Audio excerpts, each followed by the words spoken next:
Why Gonzaga losing to BYU doesn't make the Zags overrated. College basketball fans who went to bed early on Saturday night will wake up Sunday to a bit of surprising news. Number 1 ranked Gonzaga, which entered the day 29-0, was stunned at home 79-71 by BYU. Mika, one of college basketball's most underrated stars, scored 29 points and grabbed 11 rebounds in the upset for the Cougars, who scored the game's final 10 points. With the result, we all know what's next: sweeping overreaction. Some will say Gonzaga wasn't deserving of its number 1 ranking. Some will say the Zags don't deserve to be a number 1 seed in the NCAA tournament, after it was presumed that's where they'd end up on Selection Sunday. Some will just say they were overrated, point blank. But to those who are saying that, stop. You're making yourself sound really dumb.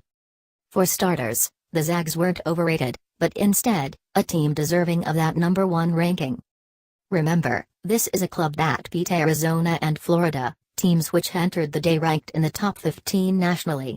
The Zags also beat Iowa State, a solid NCAA tournament team, which actually won at Kansas earlier in the season, breaking the Jayhawks' 54-game home win streak in the process.